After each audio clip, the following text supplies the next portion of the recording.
Hi friends, welcome back to my channel, Make It Make, where I always try to encourage you. If you can't get it to make, then make it make. In this video, you're gonna see how I make chicken broth in my new improved way. And if you see me wearing different clothes, it's because I've been making chicken broth over the course of about 3 days and trying to record what I can in between my house chores and, you know, working with my kids. So I hope you enjoy the video. Okay, so this is how I've been making my new and improved way of chicken stock. Basically, it's been cooking it longer. And I got an amazing deal on chicken parts. And I froze a bunch of it. Okay? Now I have, it's a thigh and a leg, and I have 1, 2, 3, 4, 6 of those, and I'll show you a close-up. I mean, when you get a good deal on chicken, you gotta strike while the iron's hot. See, I have 2 of these. So I have 6 of them in here. So what I have here is a full stalk of celery, 3 leeks. There's something about leeks that add a certain flavor to the chicken broth. I've got a bunch of onions that I'm gonna throw in. I love throwing a bunch of onions in there. A half of a garlic clove. And if I have carrots on hand, I'll throw in some carrots. So what I'm gonna do is wash all of this really well. I am not gonna go crazy with like dicing things. I'm just gonna roughly chop it and throw it in here.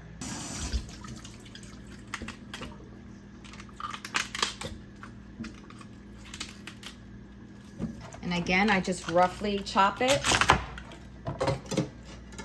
and just throw everything in the pot.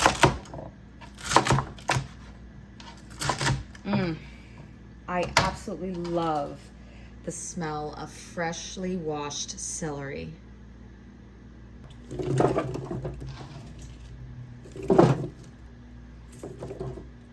Now I'm going to wash our leeks. When I wash my leeks from the store, it's already really clean here. It's just at the end of the leaves where it feels pretty sandy.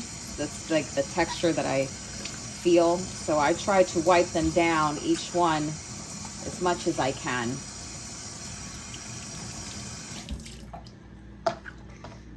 Now I'm going to chop off the ends of the leeks. If you have a compost, great. You can put that in a compost. I still keep a bowl close by because I don't put them right into the roaster. I put it in the bowl first because sometimes when it comes to chopping leeks, there's still a lot of dirt in them. So I'll give it a rinse before I put it in. Kind of usually happens around here that I find the dirt. While I'm cutting the second round of leeks here, or the third one I should say, this is the dirt that I'm talking about. So I'm gonna chop it up and then rinse it in the bowl that I have here really well before I go ahead and put it in the stock pot. Adding the leeks. And while I'm at it, I'm just gonna add my half of garlic cloves there. Next, I'm pretty darn generous with the onions. Like I said, I just cut them in half, or I'll quarter them however I feel. I add a lot just because I want just a nice full flavor, a lot of depth in my my broth. Here go the onions with the skins on and everything. Now I don't add herbs. Some people do add herbs. I don't. This is the only thing I have of carrots. Again, I kind of use what I have. Sometimes my chicken broth isn't as bountiful as this. Use what I have. Make it make.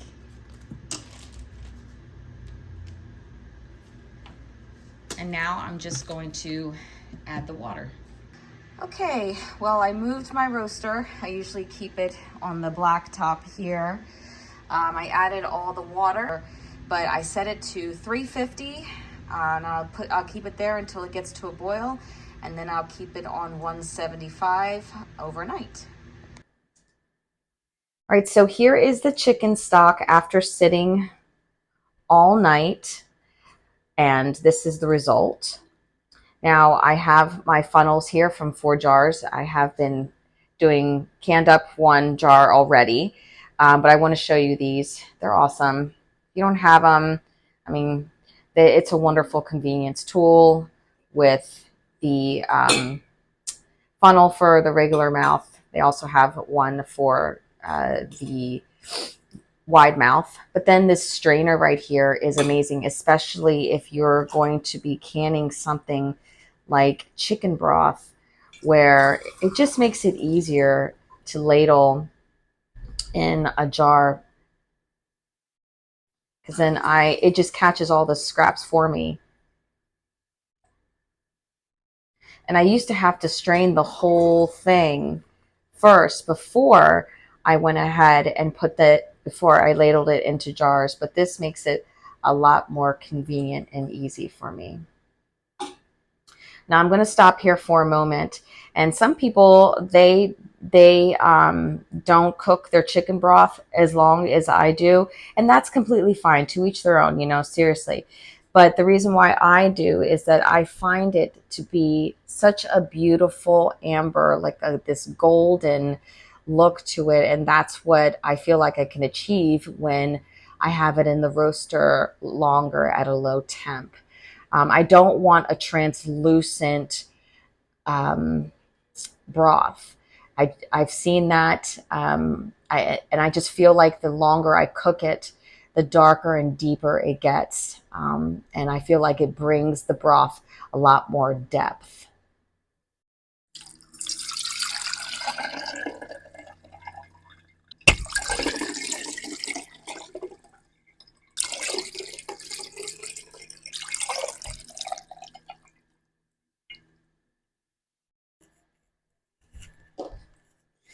All right, so the next thing I'm going to do is wipe the rim of my jars. And this is actually going to be a water bath technique. It is not considered a USDA approved method to water bath meat at all. But if you follow my content, you know that this is just what I do. So I'm definitely going to be water bathing this for 3 hours. My preference is to water bath it. Actually, the last time I pressure canned it for me, I got this weird substance in it. I think, yes, I spoke to you guys about it, and it looked like it was mold, but at the same time, I wasn't quite sure, because I was like, I pressure canned it. You know, it's supposed to be like the safest of the safe. And then plus the color for me, and I am just talking based on my experience, it just is never the same. So I feel like my best results and the best tasting chicken broth that I've ever made is processed through the water bath. Of course, I'm cleaning the rims, making sure that everything's nice and clean. And I always tell you that if we are going to be doing these methods, it doesn't mean that we're sloppy canners. It doesn't mean that at all. It doesn't mean that for some people, the things that we're just, you know, throwing caution to the wind. We're not doing that. You know, I still, you know, want you to have clean jars, a clean space to work in, making sure that you are taking care as you are canning and not being sloppy. Now, as you can see, what I'm left with is all the chicken and the vegetables. It's a little too hot to handle right now, so I'm going to wait for it to cool down. And then I'll pick everything off and put them into freezer bags for when I want to use them for meals and such.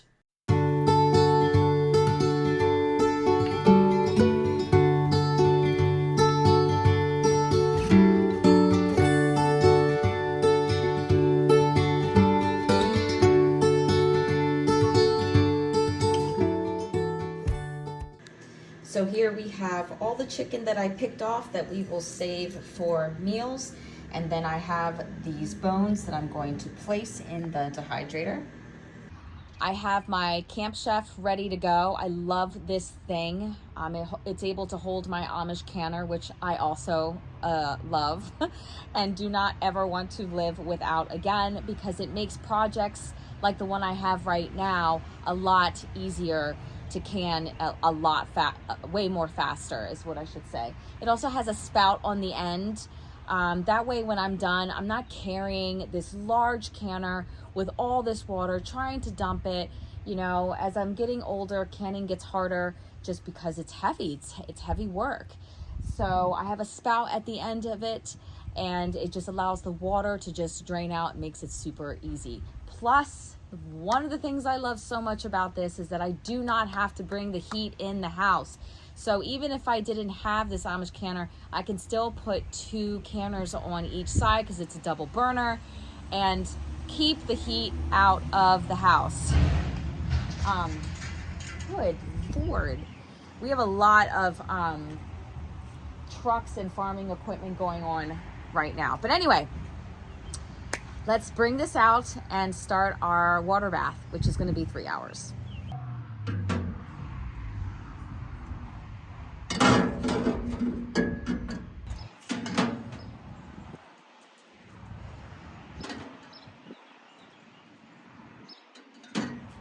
All right, so I have the Camp Chef hooked up to my propane.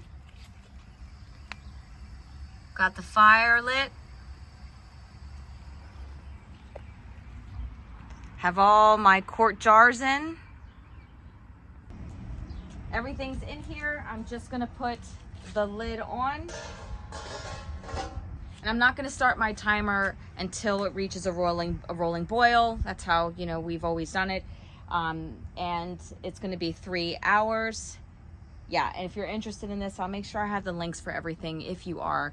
And right now, I am going to hang some more laundry because it seems like the work is never done. It's been so busy with work, but it's good work and I'm happy for it. So I'll see you in about 3 hours.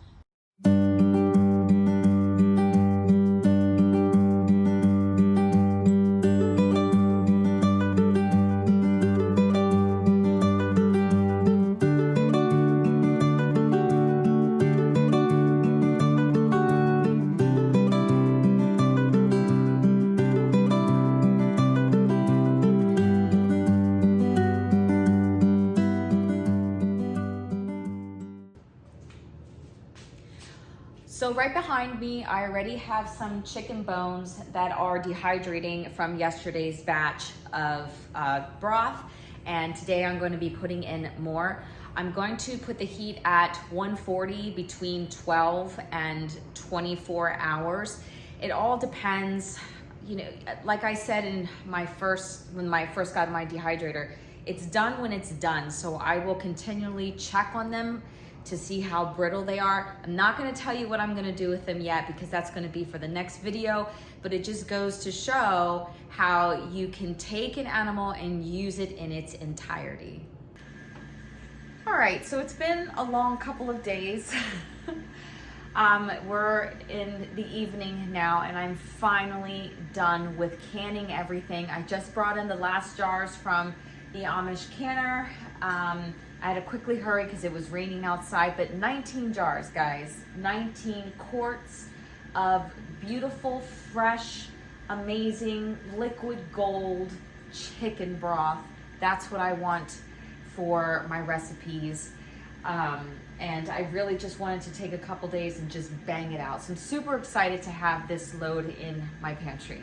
Anyway, I hope you really enjoyed this video. As always, take care and God bless.